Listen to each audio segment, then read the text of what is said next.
நீதிமான் 7 தரம் விழுந்தாலும் அவன் திரும்பவும் எழுந்திருப்பான். நீங்களும் நானும் நீதியான ஒரு வாழ்க்கையை இந்த உலகத்துல நாம் வாழும் பொழுது தேவன் எத்தனை முறை நம்ம கீழே விழுந்தாலும் நம்ம எழுந்து நிற்கும்படிக்கு தேவன் நமக்கு உதவி செய்வார். அவன் விழுந்தாலும் தள்ளுண்டு போவதில்லை. காரணம் என்ன? கர்த்தர் தம்முடைய கரத்தினால் அவனை தாங்குகிறார். ஆனபடினால நீங்களும் உங்கள் வாழ்க்கையில என்னென்ன காரியங்கள் எல்லாம் விழுந்து போயிடுவேன் நீங்க புலம்பிக் கொண்டிருக்கிற அந்த காரியங்களில் என் ஆண்டவர் தலை நிமிர்ந்து நடக்கும்படிக்கு என் ஆண்டவர் உங்களுக்கு உதவி செய்வார்.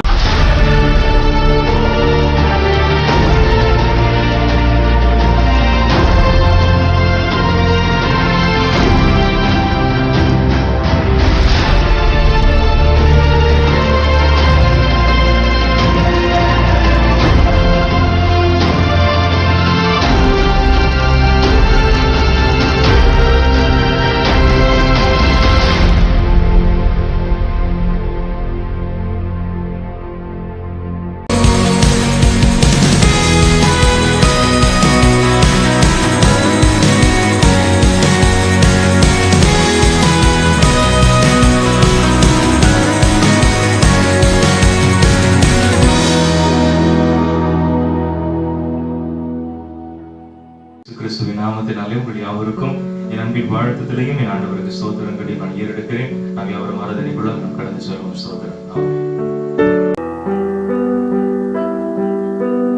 நீரே என் தஞ்சம், நீரே என் கோட்டை, நீரே என் இரட்சகர், நீரே ராஜா, நீரே என் தஞ்சம், நீரே என் கோட்டை, நீரே என் இரட்சகர், நீரே ராஜா. நான் உம்மை தேடுவேன் நாள் முழுதும், நான் உம்மை சேவிப்பேன் வாழ்நாள் எல்லாம், எனதெல்லாவற்றிலும் நான் உம்மை நேசிப்பேன் இயேசுவே. நான் உம்மை தேடுவேன் நாள் முழுதும், நான் உம்மை சேவிப்பேன் வாழ்நாள் எல்லாம், எனதெல்லாவற்றிலும் நான் உம்மை நேசிப்பேன் இயேசுவே.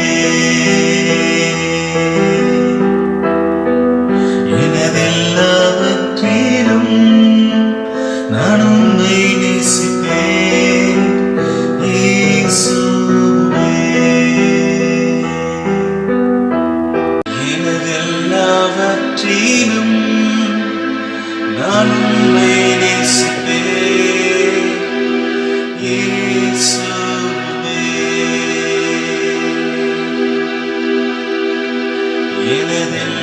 எனதெல்லாவற்றிலும் நான் உம்மை நேசிப்பேன் இயேசுவே. கர்த்தருக்கு ஸ்தோத்திரம். இந்த வாரத்துக்கு தெரிந்து கொள்ளப்பட்டதான சங்கீதங்களின் புஸ்தகம் 133 அதிகாரம் வசனம் 1 முதல் 3 வரை முடிய நாம் அனைவரும் சேர்ந்து வாசிப்போம். இதோ சகோதரர் ஒருமித்து வாசம் பண்ணுகிறது, எத்தனை நன்மையும் எத்தனை இன்பமும் ஆனது. அது ஆரோனுடைய சிரசின் மேல் ஊற்றப்பட்டு அவனுடைய தாடியிலே வடிகிறதும் அவனுடைய அணிகளின் மேல் இறங்குவதுமான நல்ல தைலத்துக்கும் எர்மோன் மேலும் சீயோன் பர்வதங்கள் மேலும் இறங்கும் பணிக்கும் ஒப்பாயிருக்கிறது. அங்கே கர்த்தர் என்றென்றைக்கும் ஆசீர்வாதத்தையும் ஜீவனையும் கட்டளையிடுகிறார். ஆமென். நாம் ஒரு கண்கடி மூடி ஒரு 2 நிமிடம் நம் தேசத்துக்காக நாம் ஜெபம் பண்ணுவோம். சோதரம் ஆண்டவரே, சோதரம் ஆண்டவரே, சோதரம் ஆண்டவரே, சோதரம் ஆண்டவரே, சோதரம். எங்களை நேசிக்கிறதா அன்பின் தகப்பனே, இயேசுப்பாவுடைய சமூகத்திற்கு முன்பதாக சிறு பிள்ளைகளாக நாங்கள் வந்திருக்கிறோம் ஆண்டவரே. எங்கள் தேசத்துக்காக திறப்பில் நின்று ஆண்டவரே உடைய சமூகத்தில் நாங்கள் கெஞ்சி மன்றாடுகிறோம். திறப்பில் நிற்கவும் சுவரை அடைக்குவதற்காக ஒரு மனுஷனை தேடினேன், ஒருவனையை காணேன் என்று சொன்னீர் ஐயா. உடைய சமூகத்திற்கு முன்பதாக உடைய சமூகத்துல எங்கள் தேசத்திற்காக திறப்பில் நின்று செபிக்கிறோம் ஐயா. எங்கள் தேசம் போய் கொண்டிருக்கிற பாதைகளை கத்தாவே கண்ணோக்கி பாரும் ஆண்டவரே. எங்களுக்காக சிலுவையில் அடிக்கப்பட்டவரே, எங்களுக்காக சிலுவையில நொறுக்கப்பட்டவரே, எங்களுக்காக சிலுவையில உண்மையே தகன பலியா ஒப்பு கொடுத்தீரே. உங்களுடைய கரங்களில் உங்களுடைய கால்களில் ஆணி அடிக்கும்படி ஒப்பு கொடுத்தீரே ஐயா. உங்களுடைய தழும்புல கருத்தை நீட்டுங்க ஐயா. நான் தேசத்திற்கு சேமத்தை கொடுப்பேன் என்று சொன்னீரே. என் நாமம் தரிக்கப்பட்ட என் ஜனங்கள் தங்களை தாழ்த்தி தங்கள் பொல்லாத வழிகளை விட்டு மனம் திரும்பி என் முகத்தை தேடும் பொழுது நான் தேசத்துக்கு சேமத்தை நான் கொடுப்பேன் என்று சொல்லி வாக்கு பண்ணின தேவனே ஐயா. பொல்லாத வழிகளை விட்டு மனம் திரும்பி உங்களுடைய சமூகத்தில் வருகிறோம் ஆண்டவரே. எங்களை முற்றிலுமாய் வெறுமையாக்குகிறோம், தரைமட்டமாய் தாழ்த்துகிறோம். பரத்துக்கு விரோதமாக உமக்கு விரோதமாகவும் பாவம் செய்தோம். உமது குமாரர்கள் என்று எண்ணப்படுவதற்கு கூட நாங்கள் பாத்திரவான்கள் அல்ல சுவாமி ஐயா. எங்கள் மீது மனமிறங்கும் ஆண்டவரே, எங்கள் மீது மனமிறங்கும். ஒரு வேலைக்காரனை போல எங்களுடைய சமூகத்தில் வைத்துக் கொள்ளும் என்று சொல்லி இந்த கெட்ட குமாரன் செபித்தது போல ஐயா உடைய சமூகத்தை நாங்கள் நோக்கி நாங்கள் செபிக்கிறோம். எங்கள் மீது கிருபையார், எங்கள் தேசத்தின் மீது மனமிறங்கும். உடைய தழும்புள்ள கருத்தை நீட்டி தொட்டு சுகப்படுத்தி ஆரோக்கியப்படுத்தி தேசத்திற்கு சேமத்தை கட்டளையிடும் ஐயா. அடிமைகளை தரைமட்டமாய் தாழ்த்துகிறோம், உண்மையை உயர்த்துகிறோம். எல்லா துதிகன மகிமை புகழும் என்ன யாவற்றையும் உமக்கே நாங்கள் செலுத்துகிறோம். சாம்பலுக்கு சாம்பலும் தூசிக்கு தூசியுமா உமது அடிமையை என் ஆண்டவரோடு கூட பேச துணிந்து இந்த ஜெபத்திற்கு பதில் தாரும். அடிமைகளை தரைமட்டமாய் தாழ்த்துகிறோம், உண்மையை உயர்த்துகிறோம். இப்ப இயேசுவின் நாமத்தில் ஜெபிக்கிறோம் ஜீவனுள்ள நல்ல பிதாவே. ஆமென் and amen. Jesus name. சோதரன் ஆண்டவராகிய இயேசு கிறிஸ்துவின் நாமத்தினாலே உங்கள் யாவருக்கும் என் அன்பின் வாழ்த்துதலை நான் தெரிவித்துக் கொள்கிறேன். நாம் யாவரும் ஆண்டவருடைய வார்த்தைக்கு நேராக நாம் கடந்து சொல்லுவோம். ஒரு நிமிடம் நம் கண்களை மூடி நாம் ஜெபிப்போம். சோதரம் சோதரம் ஆண்டவரே, சோதரம் ஆண்டவரே, சோதரம். இயேசுவே ஆண்டவர் மரணத்தினின்று உயிர் தெழுந்தார். கால்கள் யாவும் முடங்கோ, நாவு யாவும் போற்றிடும் அந்த இயேசுவே ஆண்டவர். இயேசுவே ஆண்டவர் மரணத்தினின்று உயிர் தெழுந்தார். கால்கள் யாவும் முடங்கோ, நாவு யாவும் போற்றிடும் அந்த இயேசுவே ஆண்டவர். எங்களை நேசிக்கிறதாக என் தகப்பனை இயேசுப்பா உடைய சமூகத்திற்கு முன்பதாக சிறு பிள்ளைகளாக நாங்கள் வந்திருக்கிறோம் ஆண்டவரே. ஆண்டவரே உடைய வார்த்தையை கேட்கும்படிக்கு ஆண்டவரே நாங்கள் காத்திருக்கிறோம் ஆண்டவரே. ஆண்டவரே எங்களுக்காக சிலுவையில் அடிக்கப்பட்டவரே, எங்களுக்காக சிலுவையில் நொறுக்கப்பட்டவரே, எங்களுக்காக சிலுவையில் உண்மையை வழியாக ஒப்பு கொடுத்தீரே. இயேசுப்பா உடைய கரங்களிலும் உடைய கால்களிலும் ஆணி அடிக்கும்படிக்கு ஒப்பு கொடுத்தீரே. என்னுடைய சித்தத்தின்படி அல்ல பிதாவின் சித்தத்தின்படி ஆக கடவுதுன்னு சொல்லி மரணம் வரை இந்த உண்மையை ஆண்டவரை தாழ்த்தினீரே ஐயா. மனசார உண்மை சோதரிக்கிறோம். உடைய பிள்ளைகளோடு கூட என்ன வார்த்தைகளை பேச வேண்டும் என்று சொல்லி இயேசுப்பா விரும்புகிறோம். அந்த ஒவ்வொரு வார்த்தைகளும் உடைய பிள்ளைகளோடு கூட ஆண்டவரில் பேச வேண்டுமா இயேசுவின் நாமத்தில் ஜெபிக்கிறோம். எல்லா டிஸ்டர்பன்ஸையும் இயேசுவின் நாமத்தினாலே வசனத்துக்கு விரோதமாக ஆண்டவரே எல்லா டிஸ்ட்ராக்ஷனையும் டிஸ்டர்பன்ஸையும் உண்டு பண்ணுகிற எல்லா பொல்லாத ஆவிகளையும் சேனைகளை இயேசுவின் நாமத்தினாலே இயேசுவின் இரத்தத்தினால் அவைகளை கடிந்து கொள்கிறோம், கட்டி ஜெபிக்கிறோம். இயேசுவின் நாமத்தினாலே இயேசுவின் இரத்தத்தினாலே நரகத்துல தூக்கி எறிந்து கொடுக்கிறோம் இயேசுவின் நாமத்தில். இது வந்து உலகத்தில் இருக்கிறவனே உனக்குள்ள இருக்கிற நான் பெரியவர் என்று சொன்னீங்களே இயேசுப்பா. என் கர்த்தர் நீர் அப்படி செய்த தேவன் தம்முடைய நாமத்தை மகிமைப்படுத்திக் கொள்ளுங்க. அடிமைகளை தரைமட்டமாய் தாழ்த்துகிறோம். ஜனங்கள் அடையாளங்களை தேடுகிற ஜனங்கள் இயேசுப்பா, ஜனங்கள் அடையாளங்களை தேடுகிற ஜனங்கள் அடிமைகளை தரைமட்டமாய் தாழ்த்துகிறோம். நம்மையை உயர்த்துகிறோம். எல்லா துதிகளும் மகிமை புகழும் மேன்மையாவற்றையும் உமக்கே நாங்கள் செலுத்துகிறோம். நாங்கள் சிறுகுமே ஆண்டவர் பெருகுமே வாஞ்சிக்கிறோம். இப்ப இயேசுவின் நாமத்தில் ஜெபிக்கிறோம். எங்கள் ஜெபம் கேளும் எங்கள் ஜீவனுள்ள நல்ல பிதாவே. ஆமென் and amen. ஜீசஸ் கர்த்தருடைய பரிசுத்தமுள்ள நாமம் மகிமைப்படுவதாக. ஸ்தோத்திரம். ஆண்டவராகிய இயேசு கிறிஸ்துவின் நாமத்தினாலே உங்கள் யாவருக்கும் என் அன்பின் வாழ்த்துதலையும் என் ஆண்டவருக்கு நான் ஸ்தோத்திரங்களையும் நான் ஏறெடுக்கிறேன். இந்த நாளிலும் இந்த மாசத்தினுடைய கடைசி வாரத்தில் நீங்களும் நான் வந்திருக்கிறோம். ஸ்தோத்திரம். இந்த நாளிலும் ஆண்டவர் நமக்கு ஒரு நல்ல ஒரு வாக்குத்தத்த வசனத்தை கொடுத்திருக்கிறார். அந்த வசனத்தை நான் வாசிக்கிறேன், நீங்க கொஞ்சம் கவனமா கவனிங்க. ஸ்தோத்திரம். அது நீதிமொழிகளின் புஸ்தகம் 24வது அதிகாரம் 16வது வசனம் நான் வாசிக்கிறேன், கொஞ்சம் கவனமாக கவனிங்க. ஸ்தோத்திரம். நீதிமான் 7 தரம் விழுந்தாலும் திரும்பவும் எழுந்திருப்பான். அன்பான தேவனுடைய பிள்ளைகளே, ஆண்டவர் இந்த வாரத்திலே நமக்கு கொடுக்கிற ஒரு நல்ல ஒரு வாக்குத்தத்த வசனம் என்னன்னு சொன்னா, வசனம் சொல்லுகிறது நீதிமான் நீதிமான் 7 தரம் விழுந்தாலும் அவன் திரும்பவும் எழுந்திருப்பான். நீதிமான் 7 தரம் விழுந்தாலும் அவன் திரும்பவும் எழுந்திருப்பான். உங்க வாழ்க்கையில என்னென்ன காரியங்களில் நீங்க விழுந்து போய் கொண்டே இருக்கிறீங்க. ஆண்டவரே, நான் விழுந்து கொண்டே இருக்கிறேன், நான் என்ன செய்ய போறேன், ஆண்டவரே என்னுடைய வாழ்க்கையை எப்படி நான் நடத்த போறேன், நான் விழுந்துருவனோ, நான் விழுந்து கொண்டே இருக்கிறேன்னு சொல்லி புலம்பிக் கொண்டிருக்கிற என் தேவனுடைய பிள்ளையை, நீ பயப்படாத, கலங்காத, திகைக்காத. என் ஆண்டவர் உனக்காக எனக்காக சிலுவையில தம்மையே பலியாக ஒப்பு கொடுத்தார். தம்முடைய கரங்களிலும் தம்முடைய கால்களிலும் ஆணி அடிக்கும்படிக்கு ஏன் அவர் ஒப்பு கொடுத்தார்? பச்சை மரத்துக்கே இந்த பாடுனா பட்ட மரத்துக்கு அவங்க என்ன செய்வாங்க அப்படின்னு சொல்லி ஆண்டவராக இயேசு கிறிஸ்து சொன்னார். அதனுடைய அர்த்தம் என்ன தெரியுமா தேவனுடைய பிள்ளைகளே? பச்சை மரம்னா என்ன அர்த்தம்? ஒரு பச்சை மரத்தை கவனிங்க, ஒரு வாழை மரத்தை எடுத்துக்கோங்க. அந்த வாழை மரத்துல ஒரு நெருப்பு எடுத்து கொளுத்தி பாருங்க. கொளுத்தனா என்ன நடக்கும் தேவனுடைய பிள்ளைகளே? கொளுத்தனா அது பத்தவே பத்தாது, அது அப்படியே அமைந்து அது அப்படியே அணைஞ்சு போயிடும். ஆனா பட்ட மரத்தை எடுத்து நீங்க கொளுத்து பாத்தீங்கன்னா நடக்குது என்ன? அதுக்கப்புறம் பத்திக்கும்.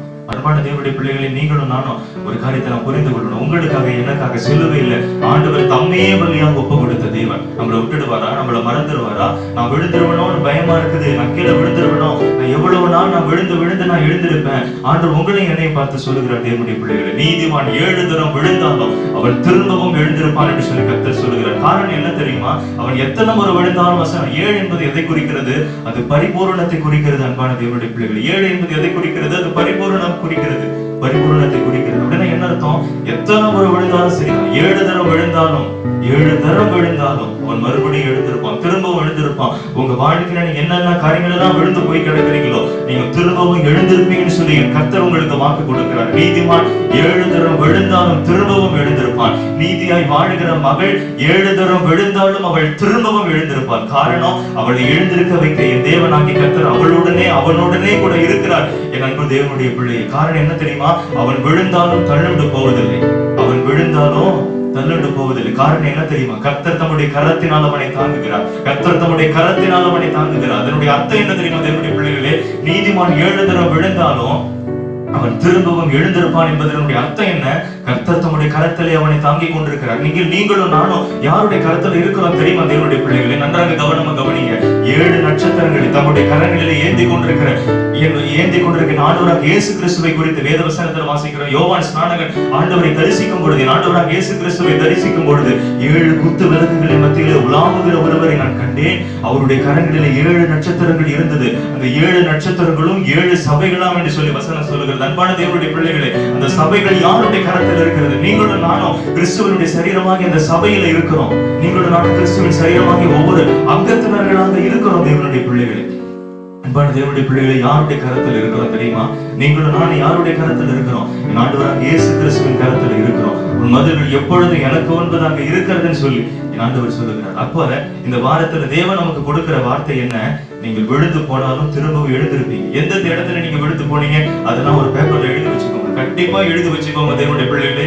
அந்தந்த இடங்களிலெல்லாம் நீங்க எழுந்து நின்று நீங்க இருப்பீங்க. நீங்க விழுந்து போக மாட்டீங்க. அவன் விழுந்து போனாலும் தள்ளுண்டு போவதில்லை வசனம் சொல்லுகிறது. அவன் விழுந்து போனாலும் பரவாயில்ல, ஆனால் அவன் என்ன செய்வான்? அவன் தள்ளுண்டு போக மாட்டான், மறுபடியும் எழுந்திருத்து நிற்பான். காரணம் என்ன? அவனை தாங்குகிற கர்த்தர் அவனுடைய வலது கரத்தை பிடித்து நான் உனக்கு துணை நிற்கிறேன் என்று சொல்லி கர்த்தர் சொல்லுகிறார். உன்னுடைய போராடினவர்களை நீ தேடியும் காணாதிருப்பாய். உன்னுடைய யுத்தம் பண்ணின மனுஷர்கள் அவர்கள் ஏன் பொருள் ஆவார்கள். அன்பான தேவனுடைய பிள்ளைகளை, ஆண்டவர் யாருக்கு இந்த வாக்குத்தத்த வசனத்தை கொடுக்கிறாரு?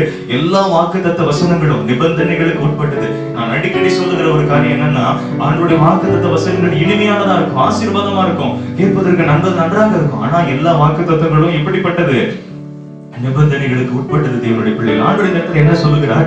நீதிமானுக்கு இந்த வார்த்தையை கொடுக்கிறார். நீதியாய் வாழ்கிற ஒரு மகளுக்கு இந்த வார்த்தையை தேவன் கொடுக்கிறார். என்ன வார்த்தையை கொடுக்கிறார்? நீதிமான் 7 தரம் விழுந்தாலும் அவன் திரும்பவும் எழுந்திருப்பான். அவன் சொல்லட்டுமா? 7 தரம் இல்ல, 70 தரம் விழுந்தாலும் அவன் திரும்பவும் எழுந்திருப்பான். ஏன்? அவன் தள்ளுண்டு போவதில்லை. கர்த்தர் தம்முடைய கரத்தினால் அவனை தாங்கி கொண்டிருக்கிறார். உன்னையும் என்னையும் கர்த்தர் தம்முடைய கரத்தினால் அவர் தாங்கி கொண்டிருக்கிறார் தேவனுடைய பிள்ளைகள். ஆனா நீங்களும் நானும் செய்ய வேண்டிய ஒரு காரியம் என்னன்னா, நீதியான ஒரு வாழ்க்கை வாழணும். 2 சம்பவத்தை சொல்லிட்டு நான் முடிச்சுக்கிறேன். என் கூட வேத வசனத்தை நீங்க திருப்பி கொடுங்க. சோதரம் லூக்கா எழுதின சுவிசேஷம் 10வது அதிகாரம் அதுல 25ல இருந்து நான் வாசிக்கிறேன். நீங்க கொஞ்சம் கவனமாக கவனிங்க சோதரம். அப்பொழுது நியாய சாஸ்திரி ஒருவன் எழுந்திருந்து அவரை சோதிக்கும்படி, போதகரே, நித்திய ஜீவனை சுதந்திரித்துக் கொள்ளும்படிக்கு நான் என்ன செய்ய வேண்டும் என்று கேட்டான். அதற்கு அவர், நியாயப்பிரமாணத்தில் என்ன எழுதியிருக்கிறது? நீ வாசித்திருக்கிறது என்ன என்றார். அன்பான தேவனுடைய பிள்ளைகளை, இந்த இடத்துல ஒரு காரியத்தை நம்ம வாசிக்கிறோம். என்ன வாசிக்கிறோம்? ஒரு நியாய சாஸ்திரி, ஒரு certain lawyer, ஒரு லாயர் என்ன பண்றாரு, ஒரு நியாய சாஸ்திரி என்ன பண்றாரு, என் ஆண்டவராகிய இயேசு கிறிஸ்துவினிடத்துல வந்து கேட்கிறார், ஆண்டவரே நான் பரலோக ராஜ்யத்தை சுதந்தரித்துக் கொள்ளும்படிக்கு நான் என்ன செய்யணும், நான் என்ன செஞ்சா பரலோகத்துக்கு போகலாம், எனக்கு சொல்லிக் கொடுங்க அப்படின்னு கேட்கிறார். அன்பான தேவனுடைய பிள்ளைகளே, இம்மையில மாத்திரம் நாம் நம்பிக்கை வைத்திருப்போம் என்று சொன்னால் உங்களுடைய நிலைமை என்னுடைய நிலைமையை பரிதாபமாய் போய்விட தேவனுடைய பிள்ளைகள். இந்த உலகத்துல தேவன் நம்மை ஆசீர்வதிக்க மாட்டார் என்பது அப்படி கிடையவே கிடையாது தேவனுடைய பிள்ளைகள். ஆண்டவர் உங்களை என்னை ஆசீர்வதிக்க அவர் சித்தமுள்ளவராய் இருக்கிறார், பிரியமுள்ளவராய் இருக்கிறார். ஆண்டவர் சொல்லுகிறார், பீலையாவுக்கு நான் செவி கொடுக்க நான் சித்தமே இல்லையே, பீலையா உன்னை சபிக்கும்படிக்க தன் வாயை திறந்தேன், ஆனா நான் என்ன செஞ்சேன், 3 முறை அந்த சாபத்தை உனக்கு நான் ஆசீர்வாதமாக அல்லவோ நான் மாட்டினேன். ஆனால் வசனம் சொல்லுகிறது தேவனுடைய பிள்ளைகளை, இம்மைக்காக மாத்திரம் இயேசுவின் மேல நம்பிக்கை வைத்திருப்போம் என்று சொன்னால் நமக்கு உலக ஜனங்களுக்கு என்ன வித்தியாசம் இல்ல தேவனுடைய பிள்ளைகளை. இந்த உலகத்திலே தேவன் நம்மை ஆசீர்வதிப்பார். செழிப்பான ஒரு ஆசீர்வாதமான இடத்திற்குள்ள நம்மளை கொண்டு போய் சேர்க்கிற வரையும் அவர் அமராமலும் இருப்பேன் என்று சொல்லி ஆண்டவர் எழுதி வைத்திருக்கிறார். அப்ப ஒரு காரியம் என்னன்னா தேவனுடைய பிள்ளைகளே, பரலோக ராஜ்யத்தை குறித்தும் நம்ம அக்கறை உள்ளவர்களாக இருக்கணும். இந்த இடத்துல ஒரு நியாய சாஸ்திரி கேட்கிறார், ஆண்டவரே பரலோக ராஜ்யத்தை நான் சுதந்திரித்துக் கொள்வதற்கு, நித்திய ஜீவனை நான் சுதந்திரித்துக் கொள்வதற்கு நான் என்ன செய்ய வேண்டும் ஆண்டவரே சொல்லி ஆண்டவர்கிட்ட கேட்ட பொழுது ஆண்டவர் சொல்லுகிறார், நீ நியாயப்பிரமாண புத்தகத்துல என்ன வாசித்திருக்கிற, அதனுடைய அர்த்தம் என்ன, நீ படிச்சிருக்கிறியான்னு கேட்கிறார். ஆண்டவர் என்ன சொல்லுகிறார், இந்த பைபிளை நீ வாசிச்சிருக்கிறியா, இந்த பைபிள் என்ன சொல்லுகிறது, ஆண்டவரே நான் படிச்சிருக்கிறேன், பைபிள் என்ன சொல்லுகிறது, என்ன சொல்லுகிறதுன்னா ஏசப்பான்னு சொல்லி 10வது அதிகாரம் 27 வசனம் அந்த நியாய சாஸ்திரி ஆண்டவருக்கு பிரதியுத்தரமா சொல்றார். நான் வாசிக்கிறேன், கவனமா கவனிங்க. அவன் பிரதியுத்தரமாக, உன் தேவனாகிய கர்த்தரிடத்தில் உன் முழு இருதயத்தோடும் உன் முழு ஆத்மாவோடும் உன் முழு பலத்தோடும் உன் முழு சிந்தையோடும் அன்பு கூர்ந்து உன்னிடத்தில் அன்பு கூறுவது போல பிறனிடத்தில் அன்பு கூறுவாயாக என்று எழுதி இருக்கிறது என்றார்.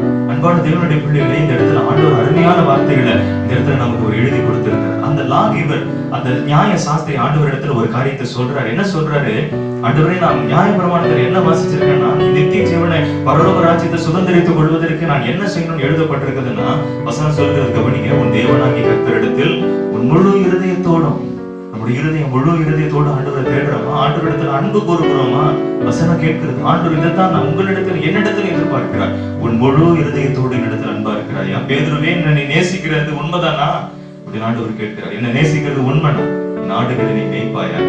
வசனம் சொல்கிறது கவனிங்க, உன் முழு இருதயத்தோடும் உன் முழு ஆத்மாவோடும். அடுத்த ஆண்டவர் சொல்றாரு, முழு ஆத்மா, உன்னுடைய சோல் ஃபுல்லா உன் முழு ஆத்மா என்ன நேசிக்கிறது உண்மைதானா.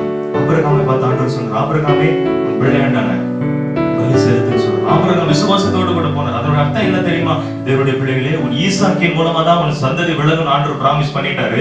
ஆண்டவர் அந்த ஈசாக்கு மரித்து போனா கூட அவனை பலி செலுத்தி அந்த சாம்பல் இருக்கிறது பாத்தீங்களா, அந்த சாம்பல் இருந்து கூட அவனை உயிரோடு கூட எழுப்ப ஆண்டவர் சர்வ வல்லமுள்ள தேவனா இருக்கிறார் என்பதை தான் அவர் விசுவாசித்தார். அது தேவன் அவருக்கு அதை நீதியாக எண்ணினார் என்று சொல்லி வசனம் சொல்லுகிறது. உங்கள் முழு ஆத்மாவோடு தேவனிடத்தில் அன்பு கூறுறீங்களா. அடுத்த வசனம் வாசிக்கிறோம் பாருங்க, உன் முழு பலத்தோடும் உன் முழு பலத்தோடும். ஆண்டவரிடத்தில் உபவாசம் பண்ணி நம்ம ஜெபிக்கிறோமா, நம்ம சாக்ரிஃபைஸ் பண்றோமா, அதிகாலையில எழுந்திருந்து ஜெபிக்கிறோமா, இல்ல காலையில ஜெபிக்க முடியல பரவாயில்ல சாயந்தரம் ஜெபம் பண்ணுங்க, சாயந்தரம் ஜெபிக்க முடியலையா பரவாயில்ல நைட்டு ஜெபம் பண்ணுங்க, குடும்ப ஜெபம். உன் முழு பலத்தோடு அவரிடத்தில் அன்பு கூறுவாயாக, அன்பு கூறுவாயாக. அவரை லவ் பண்ணணும்னு வசனம் சொல்லுகிறது தேவனுடைய பிள்ளைகளே. இன்னைக்கு யாரெல்லாம் நீங்க லவ் பண்ணிக்கிட்டு இருக்கீங்க, நான் சொல்லட்டுமா, எல்லா அன்பும் மாயை மாயை மாயை என்று சொல்லி பிரசங்க எழுதி வைத்திருக்கிற தேவனுடைய பிள்ளைகள். அடுத்த வசனம் சொல்லுகிறது, உன் முழு சிந்தையோடும் அவரிடத்தில் அன்பு கூறணும். உன் சிந்தை யார் மேல இருக்கணும், யார் மேல அன்பு கூறணும், ஏசப்பா மேல நீ அன்பு கூறணும். அப்ப ஆண்டவர் சொல்றாரு, உன் முழு சிந்தையோடு அன்பு கூர்ந்து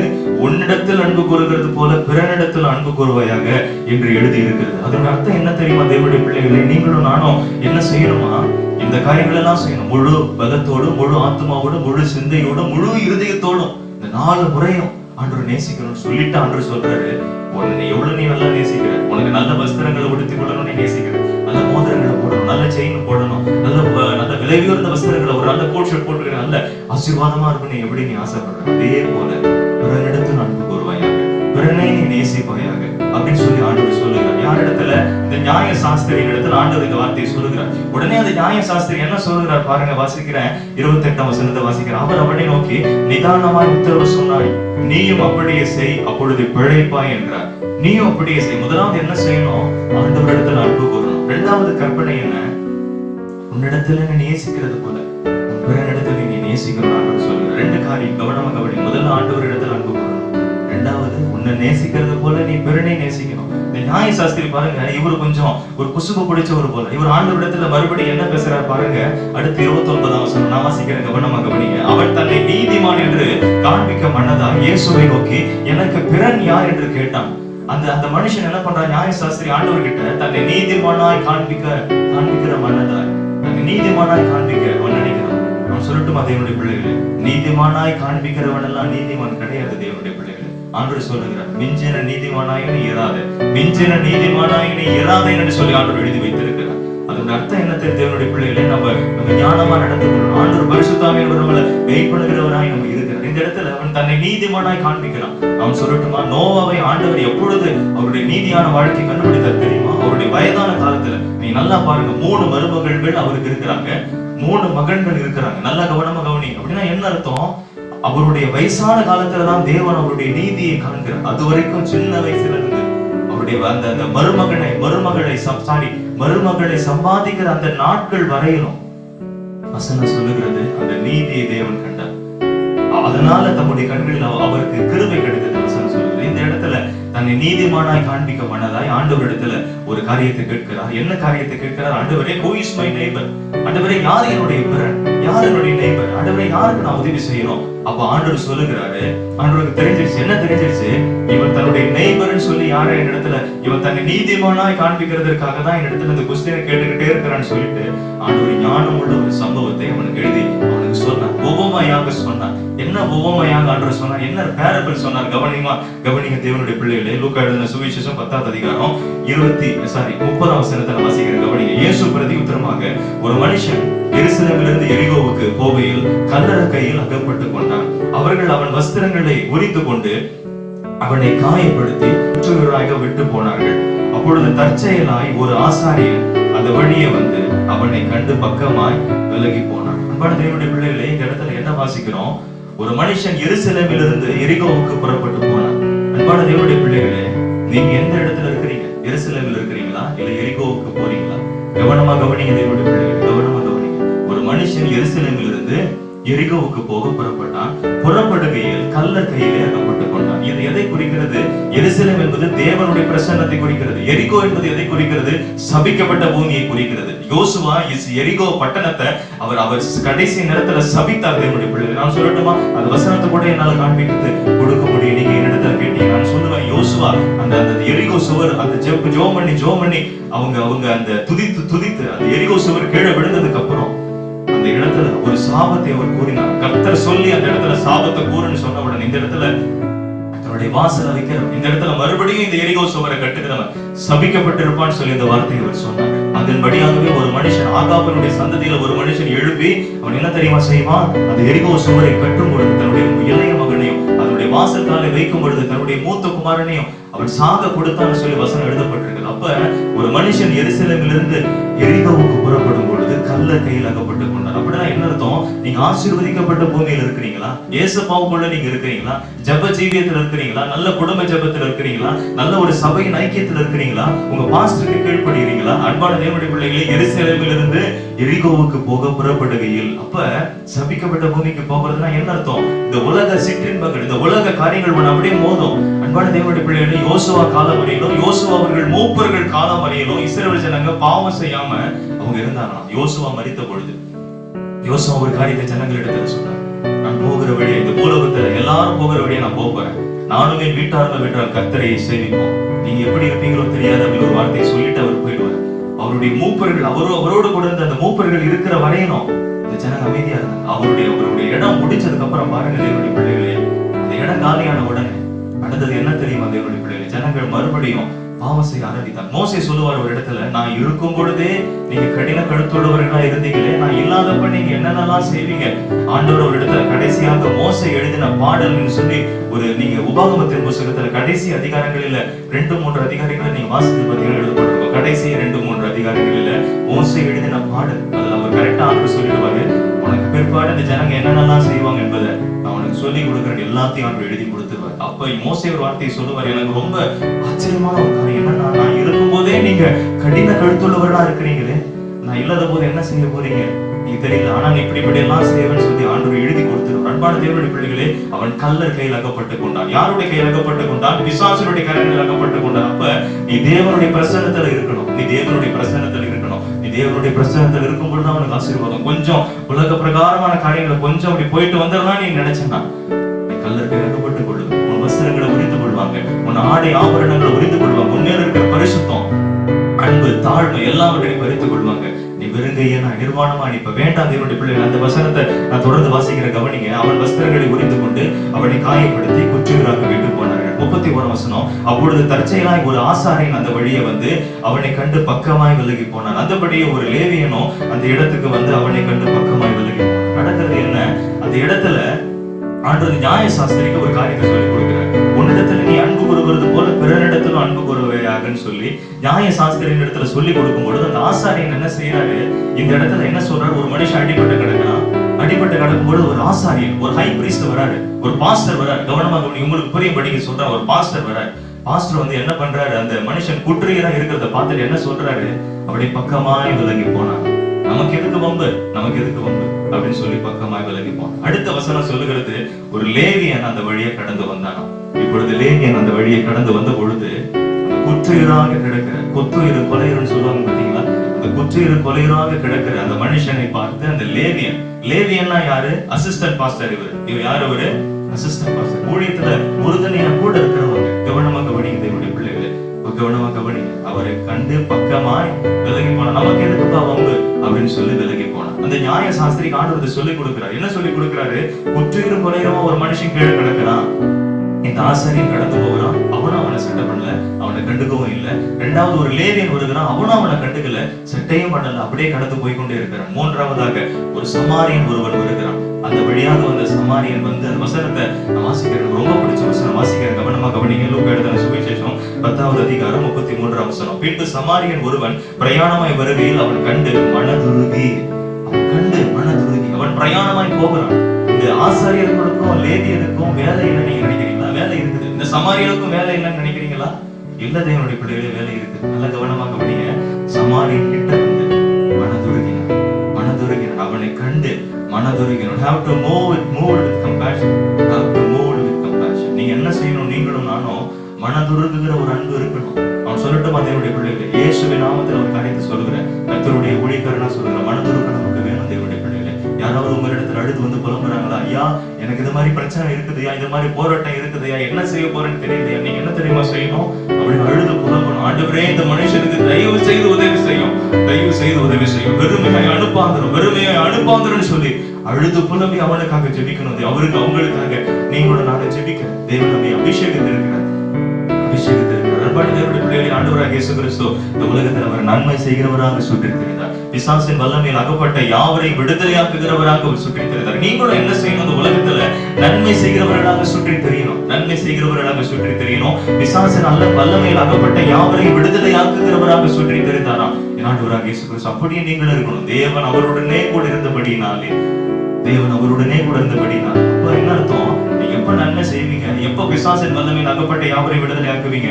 கர்த்தர் உங்களோடு கூட இருக்கும் பொழுது. இந்த வசனம் சொல்லுகிறது பாருங்க. சமாரியன் அவனை கண்டு மனதுருகி அவன் கிட்ட வந்து, 34ஆம் வசனம் நான் வாசிக்கிறேன், கவனமாக கவனிங்க. அவன் கிட்ட வந்து அவனுடைய காயங்களில் எண்ணெயும் திராட்சரசமும் பார்த்து காயங்களை கட்டி அவனை தன் சுய வாகனத்தின் மேல் ஏற்றி சத்திரத்துக்கு கொண்டு போய் அவனை பராமரித்தான். கவனமாக கவனிங்க தேவனுடைய பிள்ளைகளே. அந்த மனுஷனை தூக்கி கொண்டான். தன்னுடைய சுய வாகனத்தின் மேல ஏற்றுக்கொண்டான். சுய வாகனத்தின் மேல் ஏற்றிக்கொண்டு சத்திரத்துக்கு கொண்டு போனான். சத்திரம் என்பது எதை குறிக்கிறது? அது தேவனுடைய சபையை குறிக்கிறது. கவனமாக கவனிங்க தேவனுடைய பிள்ளைகளே. சத்திரத்துல அந்த மனுஷனை வைத்து குற்றீர் கொலையராக இருந்த அந்த மனுஷனுக்கு என்னென்ன கொடுத்தாரா பாருங்க. இந்த சமாரியன் வாசிக்கிறேன், கவனமாக கவனிங்க. அவனுக்கு எண்ணெயும் திராட்சரசமும் பார்த்தாராம். எண்ணெய் என்பது எதை குறிக்கிறது? அது அபிஷேகத்தை குறிக்கிறது. திராட்சரசம் என்பது எதை குறிக்கிறது? அது திருவிருந்து ஆராதனை குறிக்கிறது. தேவனுடைய பிள்ளைகளை கவனமாக கவனிங்க. திருவிருந்து ஆராதனை குறிக்கிறது. அடுத்து சொல்லுகிற ஆண்டவர் சொல்லுகிறார் பாருங்க, அவன் காயங்களை கட்டினார். அப்படின்னா என்ன அர்த்தம்? ஒரு மனுஷனை நம்ம சபைக்கு உள்ள கொண்டு வரும்பொழுது என்ன செய்யணும்? அவன் மேல இருக்கிற காயங்கள் எல்லாம் கட்டணும். ஒரு மனுஷன் சபைக்குள்ள வரும்பொழுது அவன் காயங்கள் கட்டப்படுகிறது. தேவனுடைய பிள்ளையை, நீங்கள் எரிகோவிலே இருக்கும் பொழுது ஆசீர்வாதம் வரவே வராது. நீங்க சத்திரத்துக்குள்ள வரணும், தேவனுடைய சபைக்குள்ள வரணும். அப்பதான் எண்ணெய் உங்கள் மேல பார்க்கப்படும். அப்பொழுது பொழுதுதான் திராட்சரசம் கொடுக்கப்படும். அடுத்த வசனம் சொல்கிறது, காயங்களை கட்டி அவனை தன் சுய வாகனத்தின் மேல் ஏற்றி சத்திரத்துக்கு கொண்டு போய் அவனை பராமரித்தான். ஒரு நாள் முழுவதும் கூட இருந்தார். அடுத்த வசனம் நான் வாசிக்கிறேன், கவனமா கவனிங்க. 35வது வசனம், மறுநாளிலே தான் புறப்படும் பொழுது 2 பணத்தை எடுத்து சத்திரத்தான் கையில் கொடுத்தாராம். கவனமா கவனிங்க தேவனுடைய பிள்ளைகளே, இதுதான் முக்கியமான காரியம். வேத ஆராய்ச்சியாளர்கள் என்ன சொல்றாங்க, இந்த வசனத்துக்கு என்ன விளக்கம் கொடுக்கறாங்க? அருமையான விளக்கத்தை கொடுக்கறாங்க. அதிர்ந்து போனவர் விளக்கத்தை கொடுத்தாங்க. என்ன விளக்கத்தை கொடுக்கறாங்க? கவனமா கவனிங்க. அந்த சத்திரத்தான் கையில மறுநாளிலே புறப்படும் பொழுது இவர் இந்த சமாரியன் என்ன பண்றாரு, ஒரு நாள் வரைக்கும் கூட இருந்துட்டு அவர் வெளியில போக அவர் என்ன பண்றாரு, வெளியில போறாரு. இந்த சமாரியன் யாரை குறிக்கிறது? சமாரியன் என் ஆண்டவராகிய இயேசு கிறிஸ்துவுக்கு ஒப்பா இருக்கிறார். அதுதான் வசனம் சொல்லுகிறது. அவர் சத்திரத்தான் கையிலே கொடுக்கிறார். சத்திரத்தான் கையிலே அவனை கொடுத்து 2 காசை கொடுக்கிறார். இந்த 2 காசு எதற்கு ஒப்பிடப்படுகிறது தெரியுமா தேவனுடைய பிள்ளைகளே? இந்த 2 காசை இந்த சத்திரத்தான் கையில, ஒரு 5 ஸ்டார் ஹோட்டல்ல நான் காசு கொடுத்துட்டு நான் பில்ல நான் வரும்போது இன்னும் அதிகமா செலவாச்சுன்னா நான் உனக்கு செட்டில்மெண்ட் பண்றேன், அது மாதிரி சொல்லுகிறது போல இந்த இடத்துல என்ன வாசிக்கிறோம் பாருங்க, கவனமா கவனிங்க தேவனுடைய பிள்ளைகளே. இந்த இடத்துல சத்திரத்தான் கையில 2 காசு கொடுக்கிறார். இந்த 2 காசு எதற்கு ஒப்பனையா இருக்கிறது தெரியுமா தேவனுடைய பிள்ளைகளே? இது புதிய ஏற்பாடும் பழைய ஏற்பாடும். எந்த ஏற்பாடு? கவனமா கவனிங்க. இந்த 2 ஏற்பாடுகள், அது ஒன்று புதிய ஏற்பாடு, இரண்டாவது பழைய ஏற்பாடுகள். அப்போஸ்தலனாகிய பவுல் தன்னுடைய நிருபத்துல, கலாத்தியருக்கு எழுதின நிருபத்துல அவர் எழுதும்போது என்ன எழுதி வைத்திருக்கிறார்? இந்த ரெண்டு ஸ்திரீகளும் 2 ஏற்பாடுகளாம் சொல்லி எழுதி வைத்திருக்கிறார். நீங்க கவனமா கவனிச்சு வாசித்து பாருங்க. 2 காசை கொடுத்து சத்திரத்தான் கையில 2 காசு கொடுக்கிறார் சமாரியன். அப்படின்னா என்ன அர்த்தம் தெரியுமா? அந்த 2 காசுமே உங்களுக்கு சஃபிஷியண்டா இருக்கும், திருப்தியா இருக்கும், போதுமானதா இருக்கும். இன்னை வரைக்கும் இந்த 2 காசுகள்ல இந்த புதிய ஏற்பாட்டையும் பழைய ஏற்பாட்டையும் இருக்கிற ஆசீர்வாதங்களை நம்மளால முழுவதுமா சுதந்திரித்துக் கொள்ள முடிகிறதா? இன்னும் சுதந்திரித்துக் கொள்ள முடியலையே, இன்னும் போய்கொண்டே இருக்கிறது. அது கடக்க முடியாத ஆழமான, நீளமான, அகலமான, உயரமான ஒரு ஆழமான அது கடலா இருக்கிறது. இந்த கடலுக்குள்ள இந்த கடல் அந்த 2 காசு கொடுத்துட்டு போறான்னா சாதாரணமான காசு இல்ல. இந்த 2 புதிய ஏற்பாடையும் கரங்களுக்கு கொடுக்கிறார். ஒண்ணு புதிய ஏற்பாடு, இன்னொன்னு பழைய ஏற்பாடு. இந்த 2 காசையும் கரங்களுக்கு கொடுத்து இவனை நீ பராமரிச்சுக்கோன்னு சொல்லுகிறார். பராமரித்துக்கொள், நான் வரும் பொழுது என்னெல்லாம் செட்டில்மெண்ட் பண்ணணும் அப்படின்னா என்ன அர்த்தம்? ஆண்டவராகிய இயேசு கிறிஸ்து சமாரியனா இருக்கிறார். அவர் மறுபடியும் போயிட்டு திரும்ப வரும் பொழுது அவனவனுக்குரிய கிரியைகளின் பலனை என்னோடு கூட வருகிறது. அவனவனுக்கு நான் கொடுக்க வேண்டிய பலன் என்னோடு கூட வருகிறது. அன்பான தேவனுடைய பிள்ளைகளை, நீங்களும் நானும் ஜீவ கிரீடத்திற்காக போராடி கொண்டிருக்கிறோம். நமக்காக வைக்கப்பட்டிருக்கிற அந்த கிரீடத்துக்காக போராடி கொண்டிருக்கிறோம். வசனம் சொல்கிறது பாருங்க, 36 வசனம் நான் வாசிக்கிறேன். 35வது வசனம் வாசிக்கிறேன், கவனிங்க. நீ இவனை விசாரித்துக்கொள், அதிகமா ஏதாகிலும் இவனுக்கு செலவழித்தால் நான் திரும்பி வரும் பொழுது அதை உனக்கு தருவேன் என்றான். இப்படி இருக்க கல்லர் கையில் அகப்பட்டவனுக்கு இந்த 3 பேரில் எவன் பிறனாய் இருந்தான் உனக்கு எப்படி தோன்றுகிறது என்றார். கவனி ஆண்டு சொல்றார், எவன் பிறனாய் இருந்தான். அந்த நியாய சாஸ்திரி ஆண்டவரிடத்துல கேட்டார் பாத்தீங்களா, யாரு என்னுடைய நெய்பர் ஆண்டவரே? who is my neighbor? யார் ஆண்டவரே என்னுடைய பிறன் கேட்டப்ப ஆண்டவர் சொல்றாரு, இந்த 3 பேரை நீ பார்த்த, இந்த 3 பேர்ல யார் அந்த குத்துயிரும் கொலையுமா இருக்கிற மனுஷனுக்கு உதவி செய்தா? அந்த மனுஷன் சொல்லுகிறான், ஆண்டவரே சமாரியன் தான். ஆண்டவர் சொல்றாரு, சமாரியன் என்னவெல்லாம் செய்தானோ நீயும் அப்படியே போய் செய் என்று சொல்லி ஆண்டவர் சொல்லுகிறார். அன்பான தேவனுடைய பிள்ளைகளே, நீங்களும் நானும் ஒரு காரியத்தை நம்முடைய வாழ்க்கையில் புரிந்து கொள்ளணும். என்ன செய்யணும்? ஒரு பக்கம் தேவனிடத்தில் அன்பு கொள்ளணும். 2வது இந்த உலகத்தில் இருக்கிற ஜனங்களை நம்ம நேசிக்கணும். இந்த உலகத்தில் இருக்கிற ஜனங்களை நம்ம நேசிக்கிறது ஒண்ணுன்னு சொன்னா, நீங்க தேசத்துக்காக ஜெபம் பண்ணுவீங்க, தேசத்துக்காக திறப்பில்லை நின்று நீங்க ஜெபம் பண்ணுவீங்க. அன்பான தேவனுடைய பிள்ளைகள் வசனம் சொல்லுகிறது கவனமா கவனிங்க. அடுத்த வசனம் 37 வசனம், அதற்கு அவனுக்கு இரக்கம் செய்தவனே என்றான். அப்பொழுது இயேசு அவனை நோக்கி, நீயும் போய் அந்தபடியே செய்கின்றார். அப்ப ஆண்டவர் என்ன சொல்றாரு? நீயும் போய் இரக்கம் செய்யணும் அப்படின்னு சொல்றாரு. அப்படின்னா என்ன அர்த்தம்? அன்பு காட்டு, மனதுருகி அற்புதங்கள், மனதுருகி ஆண்டவராகிய இயேசு கிறிஸ்து ஒவ்வொரு ஜனங்களுக்கும் அற்புதங்களை செய்யறார். அப்ப முதலாவது ஒரு காரியம் அன்பு காட்டணும். 2வது ஒரே ஒரு சம்பவத்தை நான் சொல்லிட்டு நான் சீக்கிரமா முடிச்சுக்கிறேன். தேவனுடைய பிள்ளைகளே, அது லூக்கா எழுதின சுவிசேஷம் 18வது அதிகாரம் 9-10 வசனங்களை நான் வாசிக்கிறேன். கவனமாக கவனிங்க. இன்னொரு 5 நிமிஷத்துல முடிச்சிடுறேன், கவனிங்க. அன்றியும் தங்களை நீதிமான்கள் என்று நம்பி மற்றவர்களை அற்பமா எண்ணின சிலரை குறித்து அவர் ஒரு ஓமையை சொன்னார். 2 மனுஷர் ஜெபம் பண்ணபடி தேவாலயத்திற்கு போனார்கள். ஒருவன் பரிசேயன், மற்றவன் ஆயக்காரன். இந்த இடத்துல என்ன வாசிக்கிறோம்? கவனமாக கவனிங்க தேவனுடைய பிள்ளைகளே. அன்றியும் சிலர் தங்களை நீதிமான்கள் என்று எண்ணி மற்றவர்களை அற்பமா எண்ணுகிறார்களாம். அர்த்தம் என்ன? ஆண்டவர் உங்களை என்னை பார்த்து இந்த நாளிலே ஒரு நல்ல ஒரு வாக்குத்தத்த வசனத்தை கொடுத்தார். என்ன ஒரு வார்த்தை கொடுத்தார்? நீதிமான் 7 தரம் விழுந்தாலும் திரும்பவும் எழுந்திருப்பான். முதல்ல ஒரு நியாய சாஸ்திரி என்ன பண்ணா? தன்னை நீதிமானாய் காண்பிக்க மாட்டதா இருந்தார். ஆண்டவர் அவனுக்கு என்ன கற்றுக் கொடுத்தார்? உன்னை நேசிக்கிறது போல பிறனை நீ நேசிக்கணும்னு சொல்லி ஒரு அன்பின் சுபாவத்தை கொடுக்கிறார். அப்போஸ்தலனாகிய பவுல் தன்னுடைய நிருபத்தில் எழுதும் பொழுது சொல்லுகிறார், என்னிடத்தில் அன்பு இல்லைன்னா ஆகாயத்துல சிலம்பம் பண்றவனா நான் இருப்பேன், என்னுடைய ஊழியமும் வேஸ்ட், என்னுடைய காரியங்கள் எல்லாமே வேஸ்ட், நான் நத்திங் அப்படின்னு சொல்லி எழுதி வைத்திருக்கிறார். முதலாவது அன்பு. இரண்டாவது என்ன ஆண்டவர் சொல்லுகிறார்? தங்களை நீதிமான்கள் என்று எண்ணிக்கொண்டு மற்றவர்களை அற்பமா என்கிற சிலரை குறித்து கர்த்தர் சொன்னதாவது, 2 மனுஷர் ஜெபம் பண்ணும்படிக்கு தேவாலயத்திற்கு போனார்கள். ஒருவன் பரிசேயர், மற்றவன் ஆயக்காரன். எல்லாரும் என்ன நினைச்சுக்கிறாங்க? ஆயக்காரனா பாவியான மனுஷன், அதனாலதான் அவர் பாவியாக என் மேல் கிருபையாயிரும் ஜெபம் பண்ணார். நான் சொல்லட்டுமா தேவனுடைய பிள்ளைகள், ஆயக்காரன் என்பவன் யார் என்பதை நான் சொல்லட்டுமா? சகேயுவை குறித்து நீங்க என்ன வாசிக்கிறீங்க? சகேயு ஆயக்காரரில் ஒருவனும் ஐஸ்வர்யமானமாய் இருந்த ஒரு மனுஷன். அவன் பேர் சகேயு என்று எழுதப்பட்டிருக்கிறது. அப்படின்னா என்ன அர்த்தம் தெரியுமா? ஆயக்காரனா டாக்ஸ் கலெக்டர், வரி வசூலில் அவன் ஈடுபடுகிறவன். அன்பான தேவனுடைய பிள்ளைகளே, அப்படின்னா என்ன அர்த்தம்? ஆயக்காரன் ஒரு ஹைலி எஜுகேட்டட் பர்சன், ஒரு ராயல் பர்சன். அவன் எப்படிப்பட்டவன்? ஒரு பணக்காரனா இருக்கிறான், ஒரு உயர்ந்த ஸ்தானத்துல இருக்கிறான். இந்த பரிசேயனை குறித்த வேதவசனத்துல என்ன எழுதப்பட்டிருக்கிறது? நான் ரொம்ப ஜெபிக்கிறேன், நான் ரொம்ப பைபிள் வாசிக்கிறேன், நான் வாரத்துல 2 நாள் உபவாசம் பண்ணி நான் ஜெபிக்கிறேன், என்னுடைய காணிக்கையெல்லாம் நான் தசம பாகம் கொடுக்கிறேன். நான் சொல்லட்டுமா தேவனுடைய பிள்ளைகளே, இந்த ஆயக்காரனுக்கும் பரிசேயனுக்கும் வித்தியாசம் என்னன்னா, இந்த ஆயக்காரனை காட்டிலும் என் ஆண்டவர் பரிசேயனை ஆசீர்வதிச்சிருப்பார். ஏன்னா ஸ்பிரிச்சுவல் பர்சன் அவரிடத்துல என்ன குறை இருக்குது நீங்க சொல்றீங்க? நான் சொல்லட்டுமா? ஒரு குறையும் கிடையாது. ஆண்டவர் சொல்லுகிறார், ராயனுக்குரியதை நீ ராயனுக்கு செலுத்து, தேவனுக்குரியதை தேவனுக்கு செலுத்து. பர்ஃபெக்டா இருக்கிறார். அந்த பரிசேயனுடைய வாழ்க்கையில என்ன குறை நீங்க கண்டுபிடிக்கிறீங்க? ஒரு குறையும் கண்டுபிடிக்க முடியாது. என்ன குறைன்னா, தன்னுடைய நீதியை நம்புகிறார். அது தப்பு.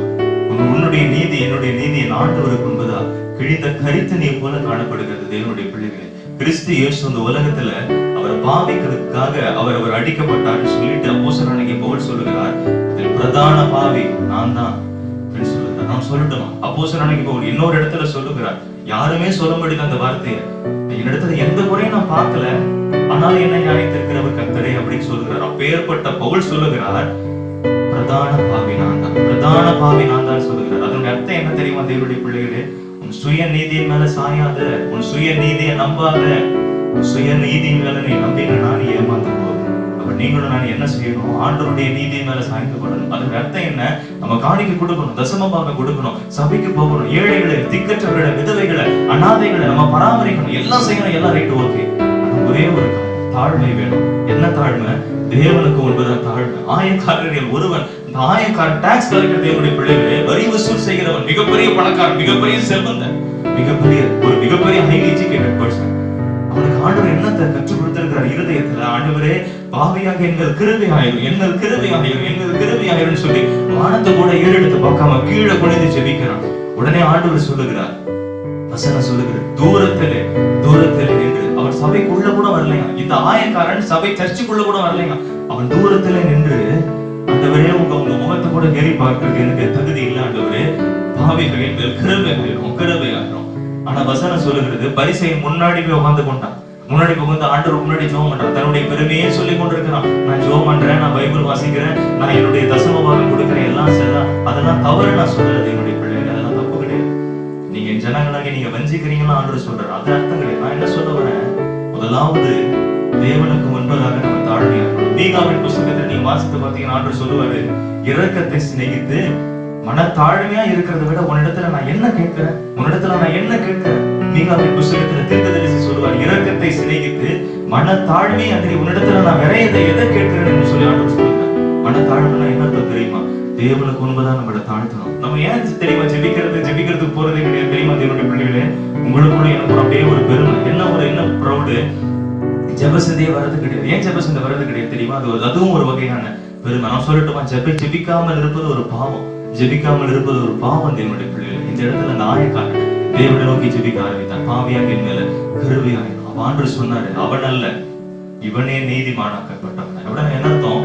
உள்ள இருந்த ஆண்டவர் வெளியில வந்துட்டாரு. அந்த பரிசேயன் பேசிக்கிட்டே இருந்தா பாருங்க, தன்னுடைய நீதியை நம்பிக்கொண்டு இருந்தான் பாருங்க, அவரிடத்துல இருந்து ஆண்டவர் வெளியில வந்துட்டார். அதுக்காக இந்த ஆயக்காரன் எதுவுமே ஆண்டவருக்கு செஞ்சிருக்க மாட்டான்னு நீங்க நினைக்கிறீங்களா? அவன் லிஸ்ட் போட்டு ஆண்டவர் கிட்ட சொல்றான். இவர் லிஸ்ட் போட்டு ஆண்டவர் கிட்ட சொல்லல, தாழ்மையோடு கூட இருக்கிறார். அதுதான் வேணும். அவர் லிஸ்ட் போட்டு ஆண்டவர் கிட்ட சொல்றார், நான் இதெல்லாம் செய்யற ஆண்டவர், இதெல்லாம் செய்யற ஆண்டவர் இல்ல. லிஸ்ட் எதுவுமே போடாது. இவரெல்லாம் செஞ்சு இருப்பார். தேவனுடைய பிள்ளைகளே, தேவனுடைய சமூகத்துக்கு போறவர், தேவனுடைய ஆலயத்துக்கு போகிற நான் சொல்லட்டுமா, ஆண்டவராக இயேசு கிறிஸ்து குறித்து வேதவசனத்தில் எழுதப்பட்டிருக்கிறது, அவர் ஆயக்காரரோடும் பாவிகளோடும் போய் சாப்பிடுறாருன்னு சொல்லி அவரை குறித்து, என் ஆண்டவரை குறித்து கிரிட்டிசைஸ் பண்ணி பேசுறவங்க எல்லாம் நிறைய பேர் இருக்கிறாங்க. அப்ப ஆண்டவர் யாரு கூட இருந்திருக்கிறார்? ஆயக்காரர்களோடு கூட இருந்திருக்கிற என் ஆண்டவர் அவங்களுக்கு சொல்லிக் கொடுக்காம இருந்திருப்பாரா? எல்லாத்தையும் சொல்லிக் கொடுத்திருப்பார். ஆனா என்ன? தாழ்மை இல்லை. இந்த வரிசை எண்ணுக்கும் ஆயக்காரனுக்கு என்ன இல்லைன்னா தாழ்மை இல்லை. கடைசி ஆண்டவர் சொல்லுகிறார், அவன் அல்ல இவனே நீதிமானாக்கப்பட்டவனாய் தன் வீட்டுக்கு போனான். தன் வீட்டுக்கு நான் எதை குறிக்கிறது? பரலோக வீட்டை குறிக்கிறது, பரலோக ராஜ்யத்தை குறிக்கிறது. நீங்களும் நானும் நீதிமானாக்கப்பட்டவர்களாய் தன்னுடைய வீட்டுக்கு போன. உங்களுடைய வீடு என்ன? என்னுடைய வீடு என்ன வீடு? என்னுடைய பிள்ளைகள் இந்த உலகத்துல வீடு இருக்குது உண்மைதான்.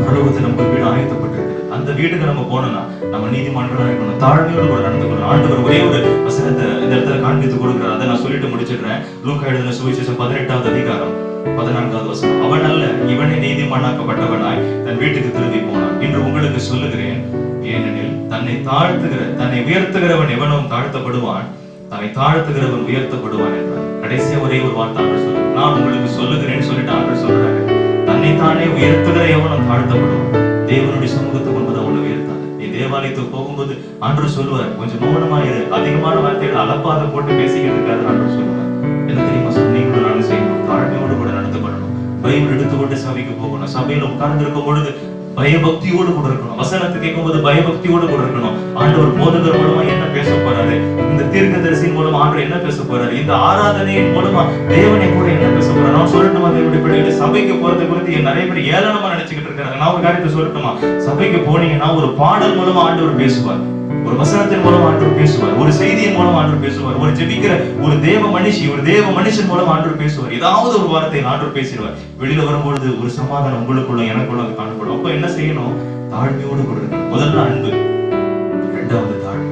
நீதிமான் 7 தடவை விழுந்தாலும் அவன் திரும்பவும் எழுந்திருப்பான்.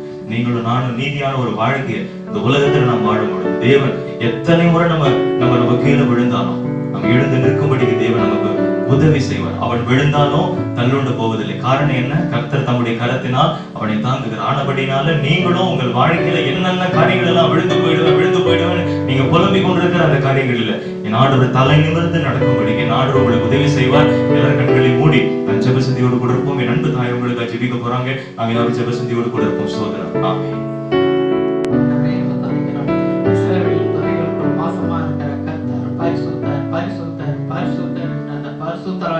இயேசுவின் நாமத்தினால் உம்முடைய சமூகத்தில் ஜெப வேலைகளாக கடந்து வருகிறாங்க. ஒருமனப்பட்ட ஆவிகளோடு, ஒருமனப்பட்ட இருதயத்தோடு ஆண்டவரே உம்முடைய சமூகத்துல ஆண்டவரே சோதரர் வந்திருக்கிறாங்க. தாவன் ஜெபங்களுக்கு எல்லாம் கர்த்தர் ஏறெடுக்க போகிற எல்லா ஜெப விண்ணப்பங்களுக்கு கர்த்தர் பரலோகத்தில் அந்த பதிலை அனுப்பி கொடுத்து ஆசீர்வதிப்பீராக ஆண்டவரே. தேசத்தை கர்த்தர் நினைத்து அருளுவீராக ஆண்டவரே. தேசத்தின் மேல் கர்த்தர் ஆண்டவரே உம்முடைய இரக்கத்தை கட்டளையிடுவீராக, உம்முடைய கிருபையை கட்டளையிடுவீராக ஆண்டவரே. தேசமே கலங்கி கதறி கொண்டு இருக்கிறது ஆண்டவரே. தேசத்திலே தவிப்பு உண்டாகும், தேசத்திலே தேசம் புலம்பும், தேசம் கலங்கும் என்று தாவை கலங்கி கொண்டு புலம்பிக் கொண்டு இருக்கிறார்கள் ஆண்டவரே. இந்த வேளையிலே கர்த்தர் தேசங்களை நினைத்து அருளுவீராக, நீர் உண்டாக்கின மனுஷர்களை நினைத்து அருளுவீராக ஆண்டவரே. ஆண்டவரே சோதரங்க தாவே அநேகர் ஆண்டவரை இக்கட்டான பாதையிலே போய் கொண்டிருக்கிறார்கள் ஆண்டவரே. ஆகாரத்திற்கே ஆண்டவரே சோதரம் வருமானத்திற்கே வழி இல்லாதபடிக்கு இருந்து கொண்டிருக்கிறார்கள் ஆண்டவரே. அநேக வியாபாரிகள் ஆண்டவரே சோதரங்க தாவே சிறு வியாபாரிகள் எல்லாம் பாதிக்கப்பட்டு கொண்டிருக்கிறார்கள் ஆண்டவரே. சிறு வியாபாரிகளிலிருந்து பெரிய வியாபாரிகள் வரைக்கும் பாதிக்கப்பட்டு கொண்டிருக்கிறார்கள் ஆண்டவரே. அவர் எல்லாம் எங்கள் தேவன் நினைத்து அருளுவீராக ஆண்டவரே. இந்த தேசத்துல தாவே இந்த கொள்ளை நோயை முற்றிலுமாக எடுத்து போடுவீராக ஆண்டவரே. கண்ணுக்கு தெரியாத அந்த வைரஸ் கிருமியை அழித்து போடுவீராக ஆண்டவரே. சோதரக தாவே ஆண்டவரே நீர் இறக்க காண்பிக்கும்படியாய், நீர் மனது உருகும்படியாய் ஆண்டவரே உம்முடைய மனதுருக்கத்தை கர்த்தர் கட்டளையிடும்படியாய் உம்முடைய கரங்கள் ஒப்புக்கொடுக்கிற தாவே. தேவரே சகலத்தை செய்ய வல்லவர் ஆண்டவரே. நீர் செய்ய நினைத்தது தடைபடாது என்று ஆண்டவரே வேதத்துல வாசிக்கிறவங்க தாவே. அவர் ஆராய்ந்து முடியாத பெரிய காரியங்களும் எண்ணி முடியாத அதிசயங்களும் அவர் செய்கிறார் என்று ஆண்டவரே. தேசம் போய்கொண்டு இருக்கிற பாதைகளை நீர் அறிவீர் ஆண்டவரே. தேசத்தில் ஒரு நன்மையை கர்த்தர் கட்டளை எடுபடியா செபிக்கிற மனுஷர்களை கர்த்தர் நினைத்து அருளுவீராக. நீர் உண்டாக்கின மனுஷர்கள் உம்மால சிருஷ்டிக்கப்பட்ட மனுஷர்கள் ஆண்டவரே.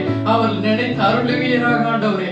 அவருடைய மன விருப்பங்கள், மன வாஞ்சைகள் எல்லாவற்றையும் கர்த்தர் நிறைவேற்றுவீராக ஆண்டவரே. அவர்களை கர்த்தர் ஆசீர்வதித்து அவர்களை பெருக பண்ணுவீராக ஆண்டவரே. சோதரங்க தாவே எல்லாரும் கடன் பிரச்சனையில தவித்து கொண்டு இருக்கிறார்கள் ஆண்டவரே. கடனை திருப்பி காட்டிக்க வழி இல்லாதபடிக்கு இருந்து கொண்டு இருக்கிறார்கள் ஆண்டவரே. சோதரங்க தாவே மறுபடியும் தேசத்தின் மேல் ஒரு சமாதானத்தை கட்டளையிடுவீராக. தேசத்தின் மேல் மன துருக்கத்தை கட்டளையிடுவீராக ஆண்டவரே. தேசங்களுக்காக நான் பரிதபிக்கிறேன் என்று சொன்னீரே ஆண்டவரே. சோதர தேசத்துக்காக பரிதவிக்கப்படியே செபிக்கிறேன் கர்த்தாவே. இஸ்ரவேல் ஜனங்கள் மேல் கர்த்தர் பரிதாபம் கொண்டார் என்று ஆண்டவரே, தேசத்து ஜனங்கள் மேல் கர்த்தர் பரிதாபம் கொள்ளுவீராக ஆண்டவரே. பரிதாபம் கொண்டாருடைய வாழ்க்கையிலே கர்த்தாவே எழுந்து போன காரியங்கள் திரும்ப இரட்டத்தனையை கொடுத்து ஆசீர்வதிப்பீராக ஆண்டவரே. படிக்கிற பிள்ளைகளை கர்த்தர் நினைத்து அருளுவீராக ஆண்டவரே. படிக்கிற ஆண்டவரே, வருடங்கள் கடந்து கொண்டு போகிறது, இன்னும் படிப்பு தொடர முடியவில்லையே, படிப்பு இன்னும் முடியவில்லையே என்று கர்த்தாவே.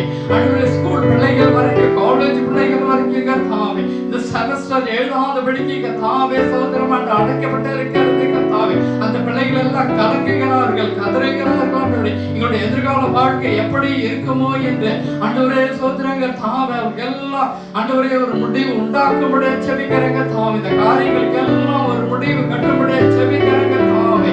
இந்த கரங்கள் ஒப்புக்கொடுக்கிறேங்க தாவே. தேசத்துல நன்மையை கட்டளையிடுவீராக ஆண்டவரே. மனம் இறங்குவீராக ஆண்டவரே. இந்த கரம் நன்மையான காரியங்களை செய்வதாக தாவே. சோதரங்க தாவே துதிக்கிற மணியர் ஆண்டவரே, போராட்டத்தின் பிடியிலே, போராட்டத்தின் மத்தியிலும், பிரச்சனைகள் மத்தியிலும், கலகங்கள் மத்தியில் இருந்து கொண்டிருக்கிறார்கள். எல்லாரையும் கர்த்தர் நினைத்து அருளுவீராக. எல்லாருக்கும் சமாதானங்களை கர்த்தர் கொடுப்பீராக ஆண்டவரே. இந்த சமாதானத்தை உலகம் கொடுக்கிற சமாதானம் அல்ல, என்னுடைய சமாதானத்தை நான் கொடுக்கிறேன் என்று சொன்னீரே. உங்களுடைய தெய்வீக சமாதானத்தை ஒவ்வொரு குடும்பங்களிலும் கட்டளையிடுவீராக ஆண்டவரே. சோதரங்க தாவே, இனிமேல் ஒரு குடும்பங்களிலும் ஒருவர் கூட ஆண்டவரே மரணமே தழுவக்கூடாது, மரணமே இனிமேட்டு நடக்க கூடாது கர்த்தாவே. ஆண்டவரே, நாளுக்கு நாள் மரணம் அதிகரித்து கொண்டு போகிறது ஆண்டவரே. நாளுக்கு நாள் தொற்று அதிகரித்து கொண்டு போகிறது கர்த்தாவே. எல்லாவற்றையும் கர்த்தர் மடங்கடித்து போடுவீராக ஆண்டவரே. எல்லா பிசாசுடைய கருவிகளும் ஆண்டவரே, தெய்வ குமாரனாக பிசாசுடைய கருவிகள் அழிக்கப்படுகிற தெய்வ குமாரன் வெளிப்பட்டார் என்று ஆண்டவரே, எல்லா பிசாசுடைய கருவிகளும் அழிக்கப்படுவதாக ஆண்டவரே. தேசத்திலே சமாதானத்தை, சௌக்கியத்தை கர்த்தர் கட்டளையிடுவீராக ஆண்டவரே. இந்த கரங்களில் ஒப்புக்கொடுக்கிறாங்க தாவே. சோதரங்க தாவே, இனிமேல் ஆண்டவரே சோதரம் மரித்து பண்ண குடும்பங்களை ஆண்டு நினைத்து அருளுவீராக ஆண்டவரே. ஒரு தாய் எழுந்திருக்கலாம், தகப்பனை எழுந்திருக்கலாம், பிள்ளைகளை எழுந்திருக்கலாம் ஆண்டவரே. சோதரங்க தாவே, அவர்கள் நிர்கதியா நின்று கொண்டிருப்பார்களே, அவர்களுக்காக மனம் இறங்குவீராக ஆண்டவரே. அவர்களின் கர்த்தர் நினைத்து அருளுவீராக ஆண்டவரே. அவர்களின் கர்த்தர் ஆசீர்வதிப்பீராக ஆண்டவரே. அந்த இடங்களிலே கர்த்தர் நீர் ஃபுல் பண்ணுவீராக ஆண்டவரே. உடைய கரங்களில் ஒப்புக்கொடுக்கிறங்க தாவே. இனிமேலும் யாருங்க தாவே மறிக்கவே கூடாது கர்த்தாவே.